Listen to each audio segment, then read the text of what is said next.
to Corky Messner, to former Senator Ayotte, Senate Leader Chuck Morris, Trump campaign co-chairs Representative Fred Doucette and future state Senator Lou Gargiulo, New Hampshire Republican Party Chairman Steve Stepanek, to all the veterans who are with us today, candidates, my fellow Americans, it is great to be back in live free or die country.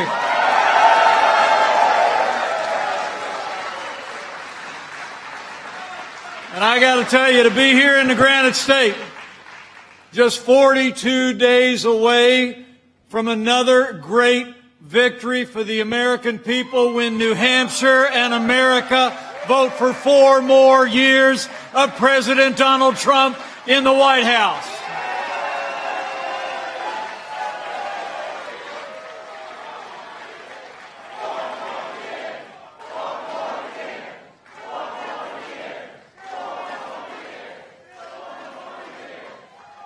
I got to tell you, I know he was just here in New Hampshire a little bit ago.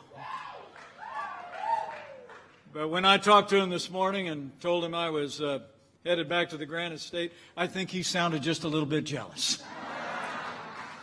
Because I got to tell you, you have a president and a vice president who know it all started here in the first in the nation primary state.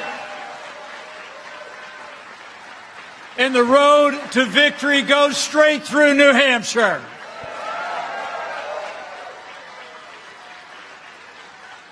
But thank you all for coming out today. It's a beautiful day and great to be with so many friends. And I'm especially grateful to be here with a successful businessman.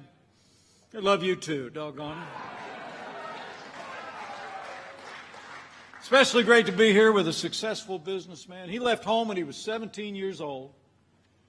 Went over to West Point, became an Army Ranger, served with distinction in uniform. He came home, studied the law, and now he's founded a firm that employs more than 300 people in 9 cities. And now he has stepped up to represent the state of New Hampshire and Washington, D.C. Would you join me in thanking the next great senator from the state of New Hampshire, Corky Messner?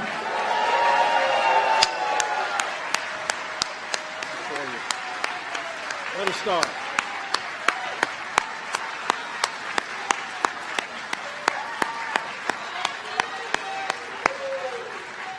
What a great guy. I'm also proud to be joined by 2 other future leaders who are with us today. In the 1st Congressional District is a man who served as a senior advisor in this administration in the White House, the State Department. I'm telling you what, he was also a trusted advisor in that historic campaign in 2016. He is a man of principle, a great caliber who will stand for all of our God-given liberties in the Constitution of the United States. And in the 2nd District, you got a retired Army Air Force officer, from a military family who founded a veteran-owned business in Nashville. He's going to be a great voice for our national defense. Let me tell you, New Hampshire and America need you to send Matt Mowers and Steve Negrin to the United States House of Representatives.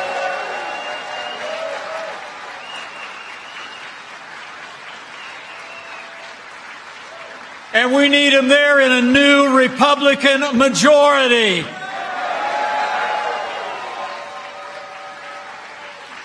Thank you, guys. 2 great men, 2 great candidates, and it's an honor to be with them and to be with you, Corky. It's great to be here, though, folks. It's amazing to think, here in this first in the nation primary state, you knew that America could be strong again. You knew that America could be prosperous again. A movement that began in this state has continued, brought our country to all new heights, and brought us through challenging times. So many of you said yes to President Donald Trump in 2016, but I'm here 42 days from Election Day because I know New Hampshire is going to say yes to 4 more years of President Donald Trump in the White House.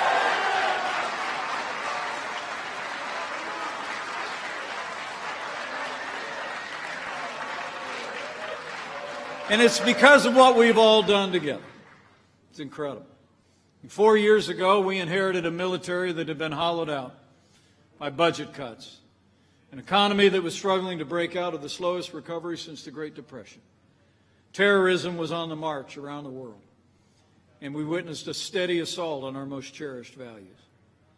But in 3 short years, we rebuilt our military. We restored the arsenal of democracy, and I got to tell you, as the father of a United States Marine and the father-in-law of a Navy pilot, I couldn't be more proud to be vice president for a president who stands so strong for the men and women of our armed forces and their families and our veterans.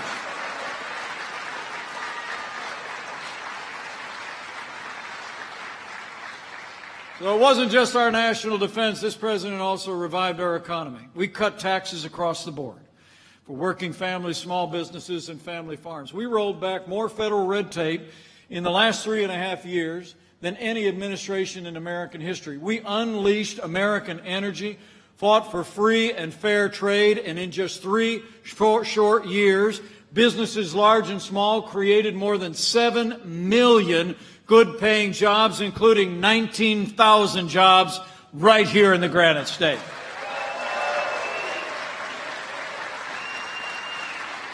In those first 3 years, wages were rising at their fastest pace in more than 10 years, and they were rising most rapidly for hardworking blue-collar Americans.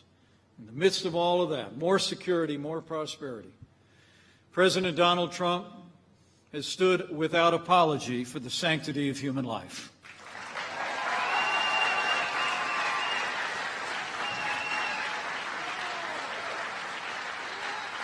We've stood for life, and we've stood for all our liberties. As I stand before you today, this president has also seen more than 200 federal judges confirmed to our federal courts at every level, and I can tell you, they are all principled conservatives who will support the God-given liberties enshrined in our Constitution, like the freedom of religion, the freedom of speech, and the Second Amendment right to keep and bear arms.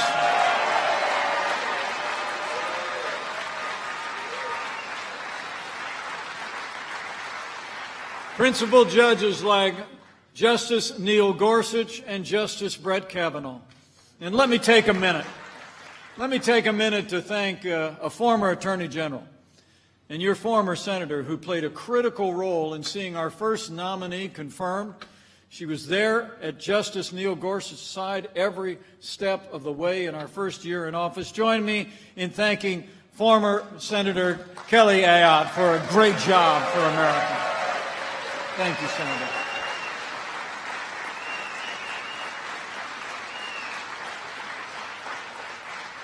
Senator Ayotte was there to work with members of the Senate when there was an opening in the United States Supreme Court, and history records the difference that it's made. But we've come to another such time, haven't we? And let me say, Justice Ruth Bader Ginsburg lived an inspiring life. She paved the way for women in the law, and America mourns the passing of a true public servant. The Constitution of the United States provides that the President shall appoint judges to the Supreme Court.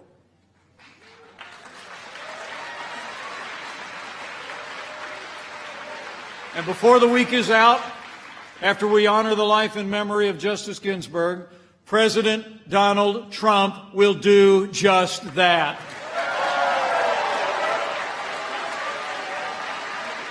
This Saturday, President Donald Trump will nominate another principled conservative, a woman, to the Supreme Court of the United States. And after the United States Senate fulfills their duty to advise and consent, we're going to fill that seat.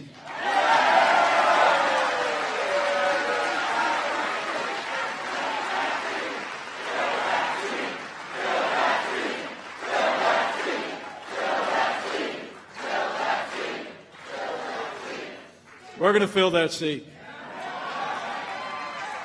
And we're going to do it. We're going to do it in an election year, I promise you. You know, it's amazing to think since George Washington all the way through Barack Obama, there have been 29 vacancies during an election year on the Supreme Court of the United States. And on 29 occasions, the President nominated a judge to fill the seat on the Supreme Court. President Trump is going to do his duty, and we're going to have one more strong conservative on the highest court in the land.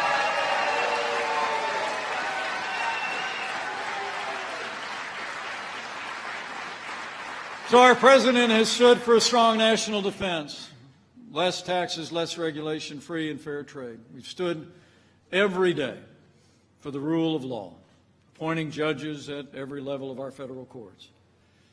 And as I stand before you today, I can tell you firsthand, President Donald Trump has stood every day with the men and women who serve in law enforcement all across America, and we are going to stand with them for 4 more years.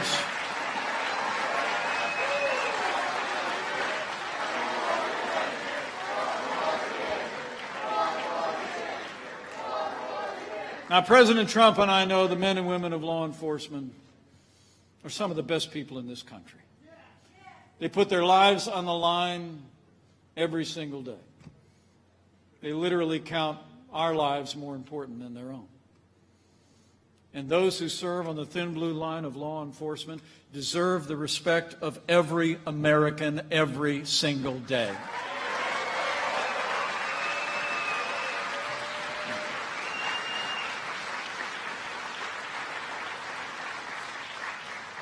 But it's been an extraordinary time through which we're living, isn't it? Just in the last few weeks alone, we've seen even more attacks on our heroes in uniform. Last week, 2 gunmen attacked the home of 2 New Jersey police officers and their 10-day-old little girl. Investigators reported that the gunmen pulled up to the front of their home and fired 6 rounds into the house. 2 bullets pierced through the front door. By the grace of God, thankfully, neither the couple nor their newborn baby were injured. But that attack followed just a couple of days after 2 Los Angeles sheriff's deputies were shot, literally in cold blood, as they sat on patrol in their squad car. You all saw the video. And I know you also saw the video of someone standing across the street, having seen the shooting, literally laughing. And then people going to the hospital, blocking the way to the emergency room and chanting, "We hope they die." Men and women of New Hampshire, the attacks and disrespect of law enforcement must stop, and it must stop now.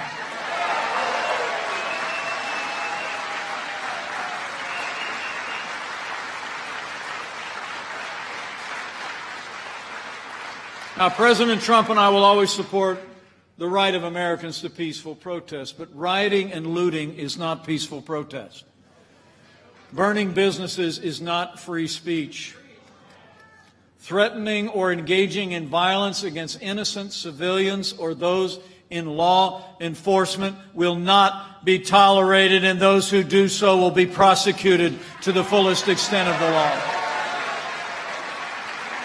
We're not going to have it. That's why in our first 3 years, I'm proud to report, our President secured funding for more than 4,000 more police officers on the streets of this country through the COPS program. And in the wake of this summer's violence in major cities around America, President Trump took action. We launched Operation Legend. We deployed more than 1,000 federal law enforcement officers to work hand in glove with county and state and local law enforcement in the cities that have been infected. And I have to tell you, we've already seen the arrest of more than 2,500 violent protesters in cities across America. We are going to have law and order in every city, in every state, in America for every American of every race and creed and color. So help us God.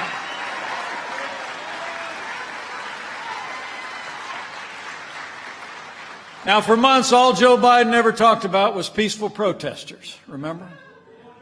As the American people literally watched businesses and communities burn. Now, a few weeks back, he did, I think he went to Pittsburgh, where the president's headed today. And he said, and I quote, violence, he said he condemned violence in all the forms it takes. But right after that, he criticized law enforcement. And Joe Biden has never called out his campaign staff or his running mate for raising money to bail out violent criminals. And Joe Biden has still never called on Democrat mayors to get their cities under control and back the police. You know, the truth is Joe Biden would double down on the policies that have led to violence in America. And Joe Biden says that America is systemically racist and that law enforcement has, in his words, an implicit bias against minorities. When asked whether he'd support cutting funding to law enforcement, Joe Biden replied, yes, absolutely. But I'll make you a promise. Under President Donald Trump, we are going to stand with those who stand on the thin blue line. We're going to back the blue, and we're not going to defund the police, not now, not ever.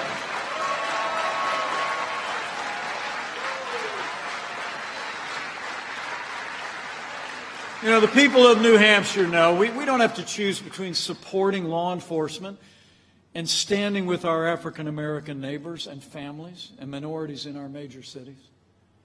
I mean, from the first day of this administration, we've been standing with the men and women on the thin blue line, and we've been expanding educational opportunities and economic and job opportunities and public safety for all of the families in our major cities. So men and women, I'll tell you what. We're going to keep standing with law enforcement. We're going to keep standing with our African-American neighbors. And we're going to keep standing for 4 more years.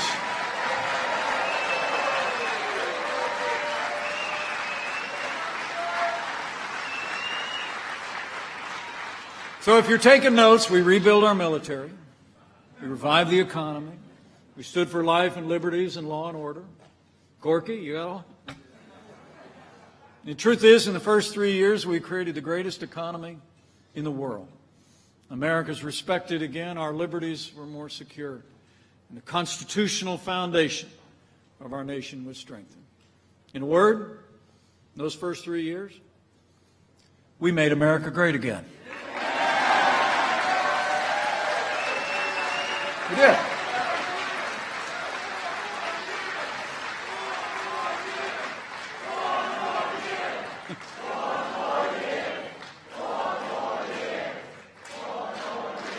Just amazing what we accomplished together in the first 3 years. And then 2020 arrived, and the coronavirus struck from China. But I can tell you, before the first documented case of community transmission within the United States, President Trump demonstrated leadership by doing what no American president had ever done in history when he suspended all travel from China. He put the health of America first. Now, Joe Biden said that decision was hysterical and xenophobic. But I can tell you, having led the White House Coronavirus Task Force since late February, that action saved untold American lives, and it bought us invaluable time to stand up the greatest national mobilization since World War II. It's amazing. When you think of what America has accomplished, I mean, before the end of January, we actually started the process of developing a vaccine. We reinvented testing, and just a couple days ago, we've done 100 million tests, far more than any other nation on earth by far. We saw to the manufacturing and delivery of hundreds of millions of medical supplies across the country. And working with manufacturers across the heartland of this nation, we built ventilators. And no American who ever required a ventilator was ever denied a ventilator in the United States. Incredible. And as we stand here today, we're developing new medicines that are saving lives every day. And I'm proud to report to you that we are on track to have the first safe and effective coronavirus vaccine before the end of this year.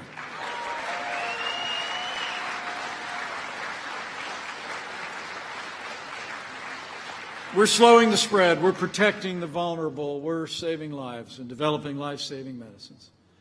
And that's a testament to the strength and resilience of the people of this country and the people of this great state. It's also a testament to the incredible commitment of our doctors and nurses and healthcare workers and first responders who deserve the admiration of every American. You have our thanks.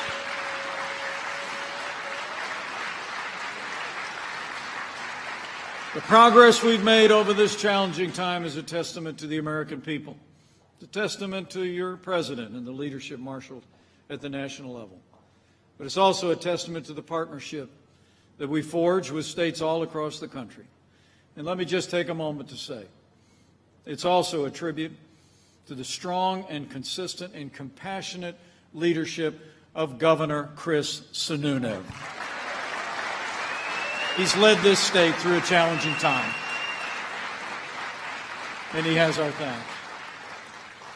In the midst of this pandemic, we've come to a heartbreaking moment. It's a heartbreaking milestone. And I want to say there's not a day gone by that I haven't thought of families that have lost loved ones in the midst of this pandemic. Know that you've always been on our hearts, and you'll remain in our prayers. But I truly do believe that because of what we've all done together, because of the President's early action, putting the health of America first, because of what our first responders and doctors and nurses have done all along the way, and because of the compassion and care and cooperation of the American people, I know in my heart that we have saved hundreds of thousands of American lives.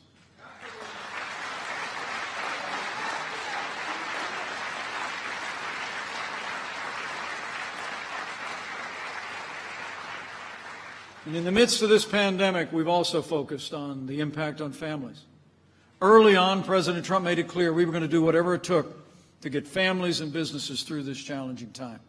We worked with leaders in Congress in both parties, secured more than $4 trillion in direct support to American families, and we created a paycheck protection program that saved 50 million American jobs.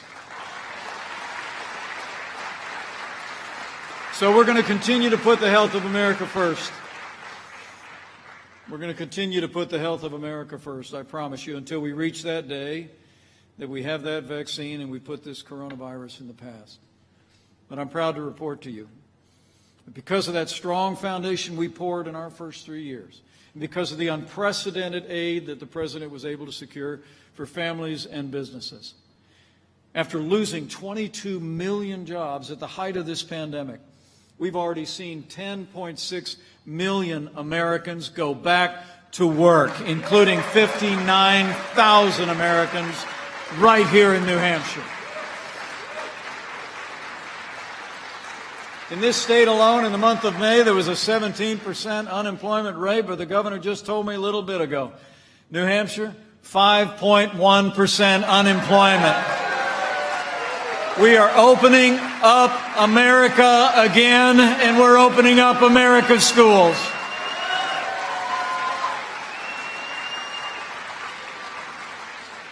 So the choice in this election has never been clearer. The stakes have never been higher. And I'm grateful that you all came out today so we could talk about that choice. Because I need you to leave here today, and I need you to talk about the choice people are facing here in New Hampshire.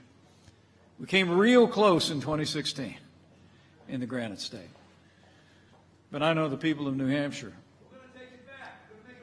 where you believe that you live free or die, we're going to stand for freedom. We're going to deliver New Hampshire for 4 more years for President Donald Trump.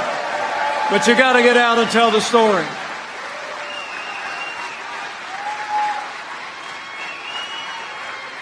And here's the choice. Here's the choice. I mean, it's amazing to think in the middle of a global pandemic, Joe Biden wants to raise taxes by $4 trillion.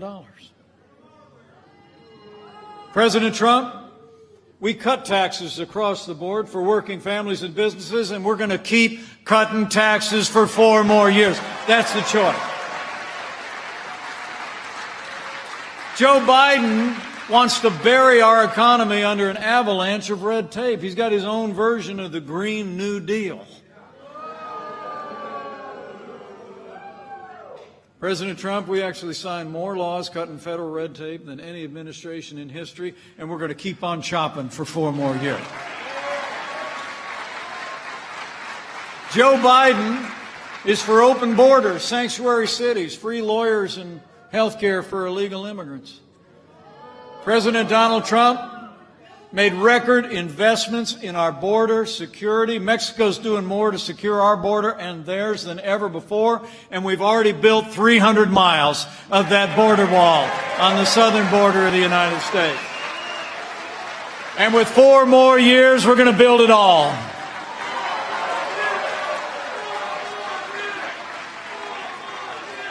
And when it comes to jobs and trade, contrast couldn't be more clear. Joe Biden supported NAFTA. And I got to tell you, out in the heartland, we saw the impact of that trade deal. And he never lifted a finger to reform it or to renegotiate it. But thanks to President Trump, the man who wrote the art of the deal, Americans got a better deal. NAFTA is gone. The USMCA is here. And it's a huge win for New Hampshire.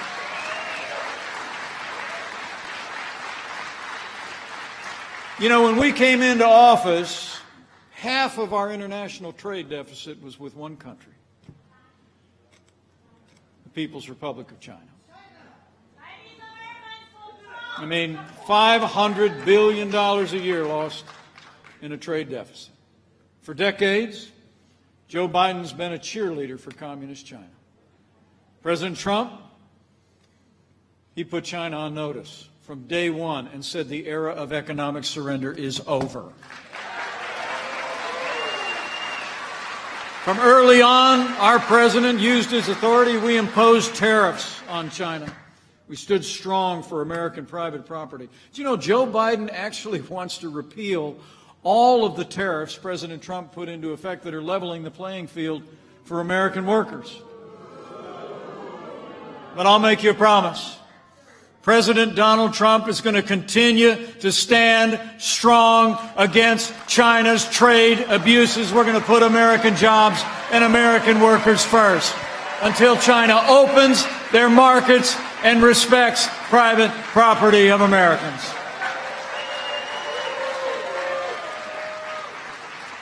So it's been about security and prosperity, but it's also been about our values. It's amazing to think.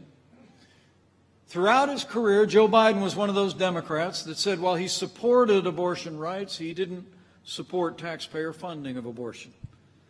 He voted consistently for what's known as the Hyde Amendment that prevented taxpayer dollars from being used here at home for abortion.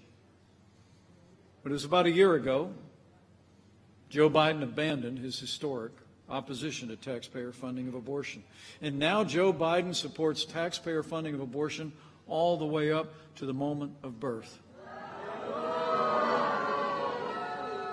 Well, President Donald Trump has stood strong for the Hyde Amendment. We'll stand strong to oppose taxpayer funding of abortion at home or abroad. And President Donald Trump will be the most pro-life president in American history for 4 more years.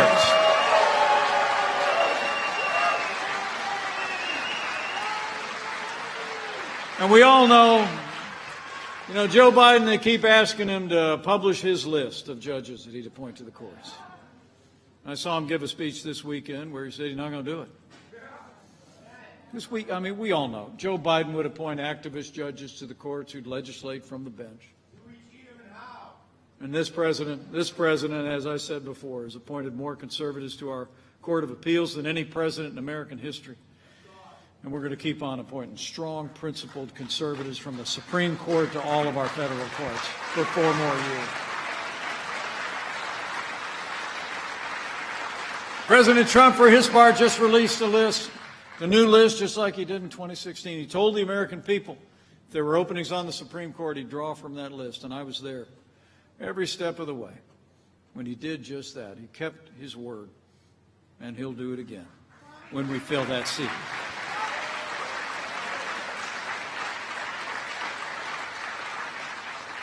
So I want to thank you all for coming out today. I really do. I hope you can hear. I hope you can hear how clear this choice is.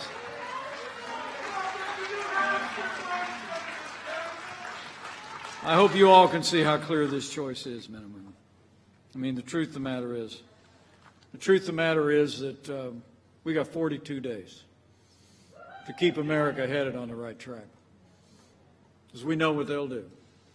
I mean, they're driving to not only hold the House, but they're trying to win the Senate and win the White House. I said before, the stakes have never been higher, the choice has never been clearer. Now, Joe Biden at his national convention said that democracy is on the ballot. Remember that?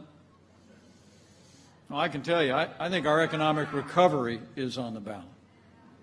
I mean, think about it. As our economy is standing back up after the worst pandemic in 100 years to strike our nation, I mean, who do you want in the White House? Someone who presided over the slowest economic recovery since the Great Depression, or a proven job creator in the White House for 4 more years? Our economic recovery is on the ballot.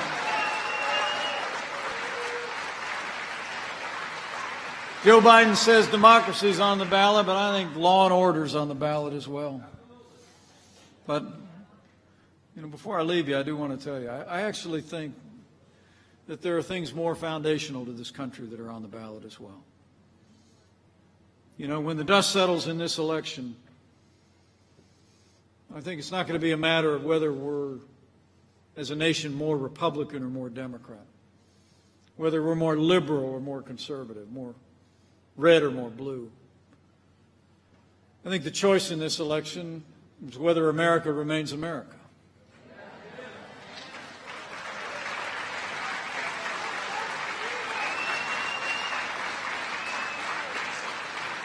It's whether we're going to chart a course for our children and grandchildren that is grounded in our highest ideals of freedom and free markets and personal responsibility and individual liberty, or whether we're going to take that hard left turn that Joe Biden and the radical left would have us take down. So I got to tell you, New Hampshire, we got to decide right here and right now that Joe Biden will never be president of the United States. We're going to re-elect President Donald Trump for 4 more years.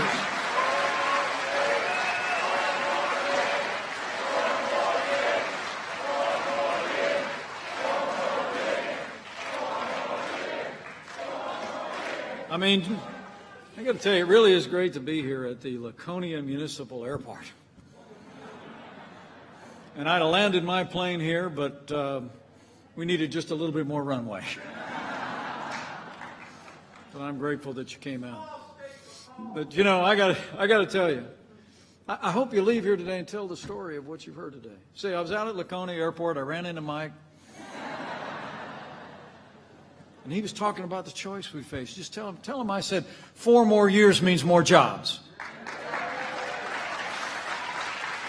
Tell him I said 4 more years means more support for our troops. 4 more years means more judges. And you tell him I said I think it's going to take at least 4 more years to drain that swamp.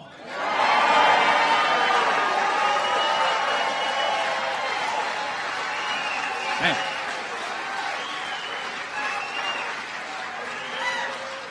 Got 42 days to go, and it's on, New Hampshire. So I need you to bring it. Bring all of this enthusiasm that you brought out to the airport today. I can tell you, it was 4 years ago and a little bit more time that I got the phone call to join this ticket. The president and I didn't know each other very well at all. I'd met him a couple of times, seen him on TV, right? But honestly, I've worked shoulder to shoulder with this president every day. And I can tell you firsthand, men and women in New Hampshire, there has never been a day, even on the day, unprecedented opposition, every step of the way, There's never been a day that President Donald Trump didn't get up and fight for you. Now it's our turn to fight for him.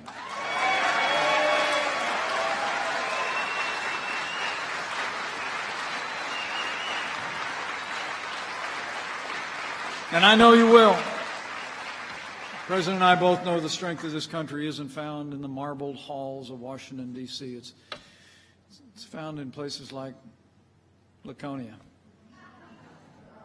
It's found in a place where live free or die isn't just a slogan, it's in your hearts.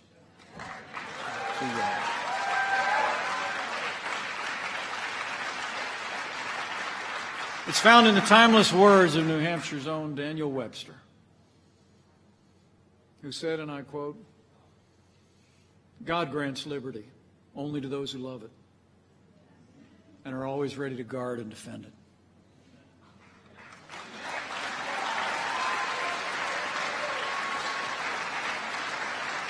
And so that's what I'm challenging you to do, because I really do believe that freedom's on the ballot in this election.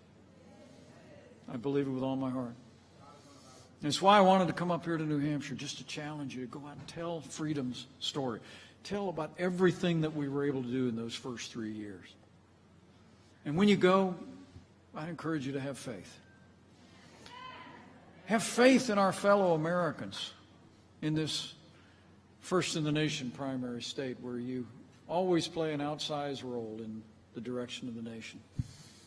Have faith that just as they did in 2016, the people of America are going to see this election with clarity. They're going to understand the choice that we face. You know, I'm convinced that a study of American history teaches that every time the American people are given a choice between more freedom and less freedom, they choose more freedom every single time. So go talk to your neighbors and friends.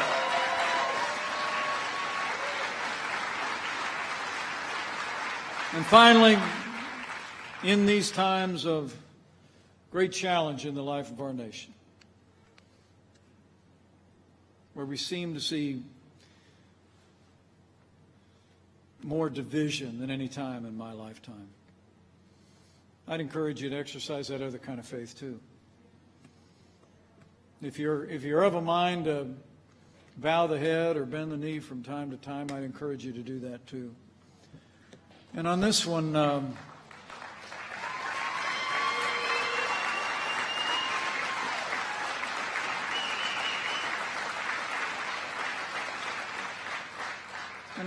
not so much asking for you to pray for a candidate or a team or the cause.